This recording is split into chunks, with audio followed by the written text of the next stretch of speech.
Students, today we are going to learn about lubricants. This is section 2, topic number 8. Lubricants म्हणजे काय मित्रांनो? तर lubricants म्हणजे मराठीमध्ये आपण म्हणूया त्यांना वंगण. वंगण म्हणजे काय? तर हे एक प्रकारचे लिक्विड्स असणार आहेत, ऑइल्स असणार आहेत, चिकट असे पदार्थ असणार आहेत की जे आपल्या वारंवार दैनंदिन जीवनामध्ये घडणाऱ्या गोष्टींमध्ये लागत असतात. जसे की आपली शिलाई मशीन असेल, घरात फिरणारा पंखा असेल, की जो कधी आपल्याला जाणवतं की त्याचं वर्किंग नीट होत नाही किंवा ते घासता येतं असं कुठंतरी आपल्याला जाणवलं की आपण काय करतो, त्यामध्ये ऑइल्स टाकतो, जेणेकरून काय होईल, त्याच्यातलं घर्षण कमी होईल. तर हे घर्षण कमी करणारे जे पदार्थ आहेत त्यांना आपण काय म्हणतो, तर लुब्रिकंट्स. ते आपल्या शरीरात पण असतात की जे आपले हाडे एकमेकावरती घासू नये म्हणून शरीरात ती इंटरनली तयार होत असतात. जे सर्वत्र जिथं घर्षण होणार आहे तिथं यांचा उपयोग होणार आहे. तर बघूया काय म्हणतायत लुब्रिकंट्स म्हणजे काय. तर बघा, in all types of machines the surface of moving और स्लाइडिंग और रोलिंग पार्ट्स रब अगेन्स्ट इच अदर. तर काय म्हणलं की प्रत्येक टाईपच्या, सगळ्या टाईपच्या मशीन्समध्ये काय होतं आहे की जे हलणारे, मूविंग, स्लायडिंग म्हणजे घासणारे एकमेकावर, रोलिंग म्हणजे फिरणारे पार्ट्स असतील तर ते काय होतात, ते रब अगेन्स्ट इच अदर, तर ते एकमेकावरती घासले जातात due to mutual rubbing of one part against another. A resistance is offered to their moment. This resistance is known as friction. तर म्युच्युअल रबिंग म्हणजे परस्पर एकमेकावर घासण्यामुळं काय होतं, तर त्यांच्यामध्ये रेजिस्टन्स इज ऑफर्ड, तर त्यांच्यात प्रतिकार देऊ केला जातो त्यांच्या घासण्याला, मोमेंटला, हालचालींना. आणि ह्याच रेजिस्टन्सला काय म्हटलं जातं, फ्रिक्शन. फ्रिक्शन म्हणजे घर्षण. Frictions cause a lot of where and tear of surface of moving parts. तर फ्रिक्शनमुळं काय होतंय, तर तुमच्या त्या हालचाल करणाऱ्या पार्ट्सचं वेअर अँड टिअर म्हणजे काय होते, झीज होते.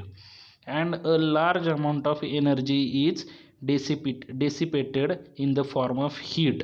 आणि त्याच्यामुळं काय होतं आहे की तुमची मोठ्या प्रमाणात काय होतं आहे, एनर्जी ही विरक्त किंवा वाया जाती. कशाच्या फॉर्ममध्ये, तर हीटच्या, उष्णतेच्या.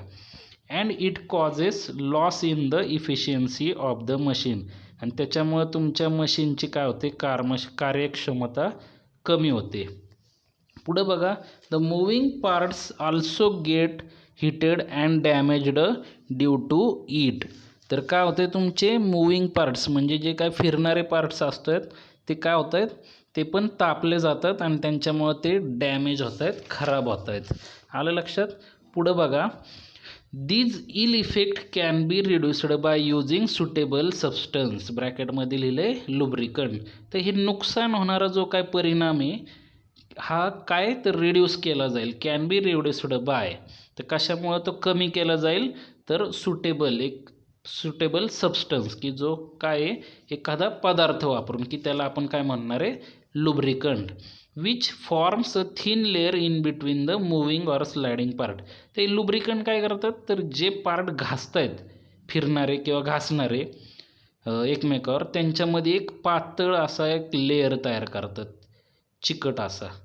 अ substance which is capable of reducing the friction between the two surfaces which are sliding over each other is called lubricant. तर ही पण डेफिनेशन आहे. बघा काय म्हटले, a substance which is capable, तर जो पदार्थ काय ज्याच्याकडे क्षमता आहे काय, to reduce the friction between the two surface, तर तो काय करतोय, कमी करतोय काय, घर्षण कशातलं, तर दोन सरफेसमधलं, की जे सरफेस आहेत ते काय करतायत, स्लाइड ओव्हर इच अदर, ते एकमेकावरती घासत असतील, त्यांच्यावरती तो पदार्थ जर त्यांच्यातलं घासणे कमी करणार असेल, घर्षण कमी करणार असेल, तर त्याला तुम्ही काय म्हणता, लुब्रिकंट.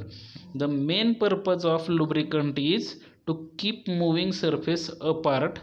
तर मेन काय आहे, पर्पज, हेतू काय लुब्रिकंटचा, तर जे फिरणारे सरफेस आहेत, पृष्ठभाग आहेत, त्यांना एकमेकापासून लांब ठेवणे. So that frictional resistance and destruction of material is minimised.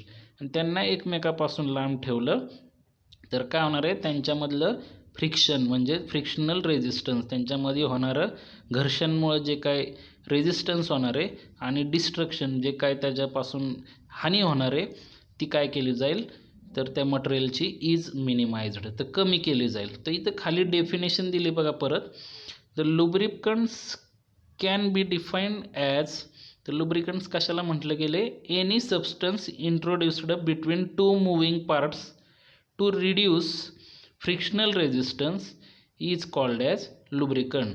तर हा कुठलाही पदार्थ असेल तो काय केला जातो आहे, इंट्रोड्यूस म्हणजे तिथं मुद्दामून ठेवला जातो आहे कशामध्ये, बिटवीन टू मुव्हिंग पार्ट्स, जे फिरणारे असतील दोन पार्ट्स त्यांना काय आहे, तर त्यांच्यामध्ये तो टाकला जाईल कशासाठी, टू रिड्यूस फ्रिक्शनल रेझिस्टन्स, तर त्यांच्यामध्ये होणारे घर्षण कमी करण्यासाठी. तर त्या पदार्थाला काय म्हटलं जाईल, तर त्याला लुब्रिकंट म्हटलं जाईल. बाकीचा पार्ट पुढच्या ह्याच्यात बघू. धन्यवाद.